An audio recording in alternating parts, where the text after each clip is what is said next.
The Australian cash mandate is due to be implemented on the 1st of January 2026. It's the talk of town at the moment as the public submission period nears an end on the 7th of November. A recent one-week extension was applied for those concerned to voice as such to the federal government's Treasury website. So is this going to save cash or see it gone for good? The world's changing, and cash makes less and less sense from a convenience and technological standpoint. But what about privacy, surveillance, personal safety, freedom? There's a lot of great reasons to go cashless, but people are concerned that maybe, just maybe, those in control of such systems may not have the best interests of the people at heart. Australians keen to keep coins and notes as legal tender have been handed more time to respond to the federal government's cash mandate draft after the submission period was extended by a week. The draft regulations will require grocery stores and service stations to carry cash, but limits in-person cash payments to $500 or less, and exempts businesses with a turnover less than 10 million. Less than 10 million. Now I'm sure you're wondering, as I was, how many businesses in Australia are trading less than 10 million turnover per year? Here we have the Australian Bureau of Statistics data for the year ending June 2024. I tried the most recent report, but unfortunately it no longer listed this turnover information. I'm sure it's just a glitch and we'll get those figures soon. But in the meantime, as you can see, 91.6% of businesses had turnover of less than $2 million. $2 million, and the mandate exempts those up to 10 million. So let's be generous and assume 95% of businesses in Australia fall under that $10 million threshold. Though realistically, it's more likely 97 to 98%. That's the percentage of Australian businesses that will now no longer be required to accept cash by law. Independent federal member Andrew G is among those to have taken aim at the draft, labelling it a dud. It's the green light for phasing out of cash in Australia, he said last week. Now there's a private bill Mr G has put forward, but let's not kid ourselves. That ain't getting approved. Chalmers said there is good reasons why the government settled on the model it has. There is currently nothing preventing any business in Australia from refusing to accept cash, Chalmers said. We consider that situation to be unacceptable. From the 1st of January, we're ensuring that Australians can buy their fuel and groceries by mandating cash acceptance for essential purchases through a mandatory industry code. So is that true? No businesses in Australia under the current laws have to accept cash? True. Based on the RBA data and the government information available, this is all correct.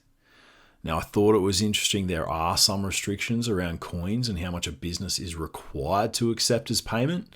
So, for example, no more than $5 in silver pieces, and then no more than 10 times the face value of the gold coin. So $10 worth of $1 coins, $20 worth of $2 coins. But no restrictions on the notes. Now, it goes on to say that the provider or seller is able to set terms of payment, so they can remove the cash option, so long as they make it clear before the contract of supply.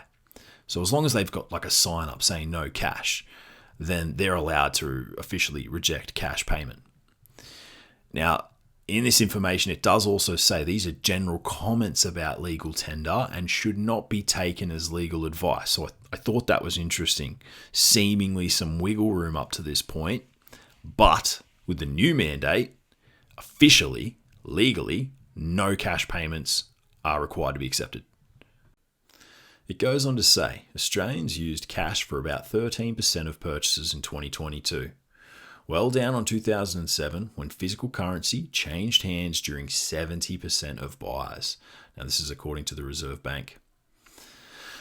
Now Chalmers goes on to say they don't want to place unnecessary burdens on small businesses to accept cash. And honestly, I get it. I barely use cash, and it's simply a convenience thing. I can totally see why small businesses would be happy to reject cash. I mean, the risks involved with employee theft, robbery, you've got to do your trips to the bank and bank your takings, you've got to get change. Time is money. Pun intended.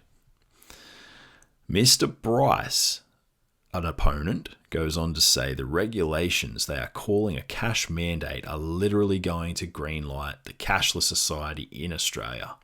And I absolutely agree. But the reality is things are changing and the convenience of the digital payment technology is just too good. This is a graph from a 2024 article citing RBA data that shows cash usage from 2007 to 2022. And as you can see, it's plummeting. So I put it to you now. Put in the comments below. As a percentage in the last week, how many of the transactions have you conducted in cash? Be honest. 5%, 10%, 20%. When I think of myself, I honestly would have to go back at least to possibly 3 weeks to find an example of when I've personally used cash. The decline in the use of cash has put the cash distribution system under pressure, Reserve Bank Governor Michelle Bullock said. The Australian Competition and Consumer Commission recently revealed a proposal to allow the Australian Banking Association and other industry figures to develop plans to ensure the ongoing distribution of cash across the country. Even if Armaguard, the country's main distributor of physical currency, is disrupted or collapses.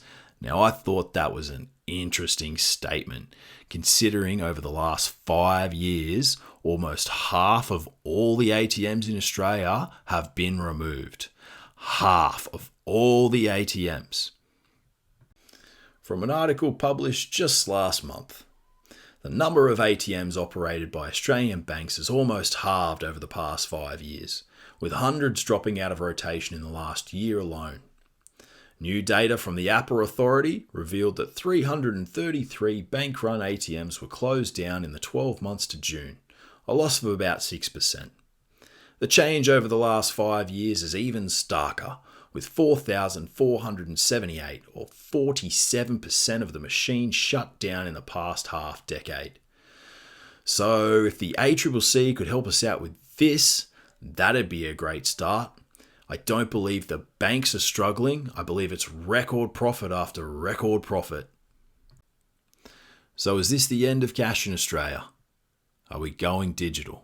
Digital ID, digital currency. The government proposal advises a review of the mandate after 3 years to ensure it is functioning as intended, having a net positive effect on businesses, and to be expanded further if appropriate. Oh, goody.